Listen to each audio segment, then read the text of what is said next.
Over the past several months, you have heard a number of complaints brought against me. I called for an independent review, and I said at the beginning I would let the process unfold. I didn't want anyone to say that I interfered. I said I would hold my tongue, and I have, making only limited comments. It has been a hard and a painful period for me and my family, especially as others feed ugly stories to the press. But I cooperated with the review, and I can now finally share the truth. My attorney, who is a non-political former federal prosecutor, has done a response to each allegation, and the facts are much different than what has been portrayed. That document is available on my website. If you are interested, please take the time to read the facts and decide for yourself. First, I want you to know directly from me that I never touched anyone inappropriately or made inappropriate sexual advances. I am 63 years old. I've lived my entire adult life in public view. That is just not who I am, and that's not who I have ever been. There is one complaint that has been made that bothered me most. That was a complaint made by a young woman, Charlotte Bennett, who worked in my office. And it's important to me that you fully understand the situation. Charlotte worked in my office last year as an assistant. She was smart, talented, and eager to learn. She identified herself to me as a survivor of sexual assault. She said that she came to work in my administration because of all the progress we had made in fighting sexual assault. She talked about the personal trauma that she endured and how she was handling it. I could see how it had affected her. I could see her pain.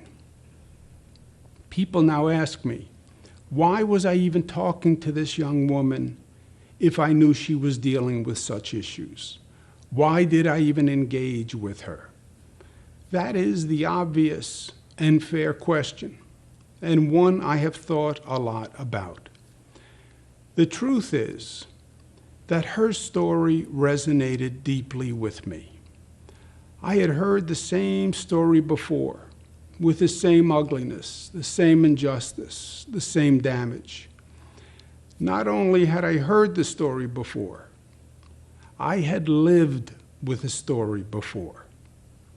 My own family member is a survivor of sexual assault in high school.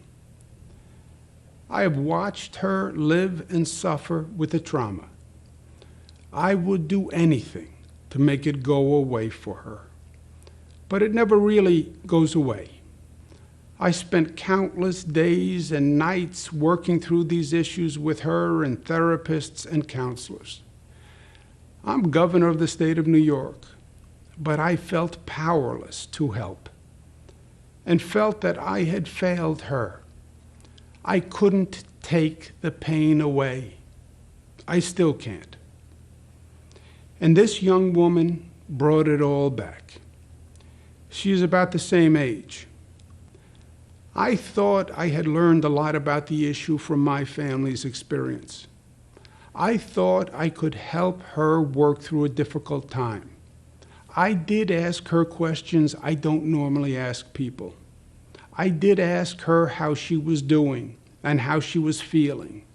And I did ask questions to try to see if she had positive, supportive dating relationships. I know too well the manifestations of sexual assault trauma and the damage that it can do in the aftermath. I was trying to make sure she was working her way through it the best she could. I thought I had learned enough and had enough personal experience to help her. But I was wrong. I have heard Charlotte and her lawyer, and I understand what they are saying. But they read into comments that I made and draw inferences that I never meant. They ascribe motives I never had. And simply put, they heard things that I just didn't say. Charlotte, I want you to know that I am truly and deeply sorry. I brought my personal experience into the workplace, and I shouldn't have done that. I was trying to help. Obviously, I didn't. I am even more sorry that I further complicated the situation. My goal was the exact opposite. I wish nothing but good for you and for all survivors of sexual assault. There is another complaint I want to address from a woman in my office who said that I groped her in my home office. Let me be clear, that never happened. She wants anonymity, and I respect that. So I am limited but what I can say. But her lawyer has suggested that she will file a legal claim for damages. That will be decided in a court of law. Trial by newspaper or biased reviews are not the way to find the facts in this matter.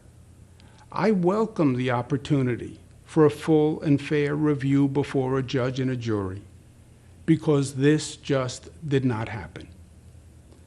Other complainants raised against me questions that have sought to unfairly characterize and weaponize everyday interactions that I've had with any number of New Yorkers. The New York Times published a front page picture of me touching a woman's face at a wedding and then kissing her on the cheek. That is not front page news. I've been making the same gesture in public all my life. I actually learned it from my mother and from my father. It is meant to convey warmth, nothing more. Indeed, there are hundreds, if not thousands, of photos of me using the exact same gesture. I do it with everyone, black and white, young and old, straight and LGBTQ, powerful people, friends, strangers, people who I meet on the street. After the event, the woman told the press that she took offense at the gesture. And for that, I apologize.